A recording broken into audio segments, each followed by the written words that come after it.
So what do I mean when I call something a thing? Like, what is a thing when I use that language? And by definition, isn't something a thing, Miss Writer? Isn't it illegal to use a word in its own definition? Yes. But this is what I mean.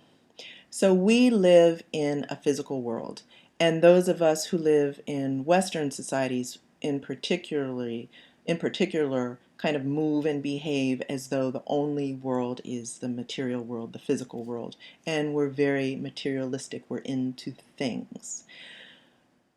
Conversely, if something is not a thing, by this way of thinking, it doesn't exist. And so for those of us who experience things, so maybe we have intuitions or internal nudgings or internal ways of knowing, or some people are clairsentient and clairaudient and clairvoyant, whatever those things are. I don't I don't think I'm any one of those.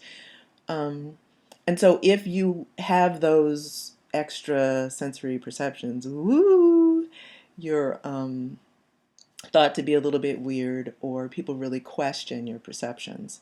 And so when I talk about something being a thing, really what I'm talking about is something that is real, that is going to manifest itself on a physical level, or is going to be demonstrated in the material world, but it's still invisible.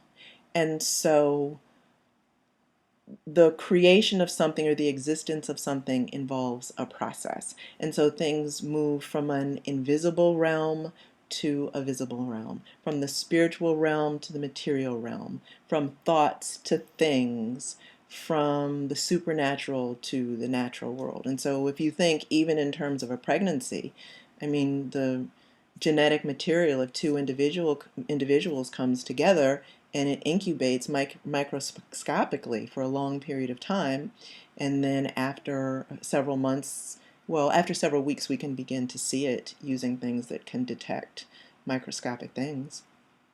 But it's not physically evident to the human eye until much later, and the child itself is not evident until the woman has given birth.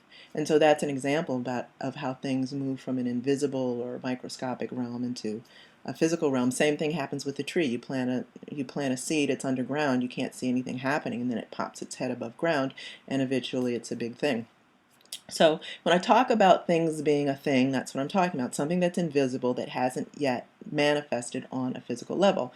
And so I'm talking about intuitions, internal nudgings, in feelings that we have about things, sensations, and all of that that hasn't yet manifested yet, but that it will. And so I talk about this oftentimes because for those of us who live in more materialistic societies or communities or worlds, oftentimes we are questioned, or we question ourselves about whether what we're perceiving is something that we should move upon, or whether we should question it, whether it's safe or prudent or exercising good judgment to operate out of our sense of this thing, or the vision that we have for it, or the sensations that we have. And so I just want to encourage you, if you experience these kinds of internal knowings or sensations or visions or senses about yourself that are larger for yourself than yourself, and especially if you do it within the context of having an active prayer life or being a meditator, where you would be particularly open to receiving and hearing that kind of information, I just want to encourage you that those are real things.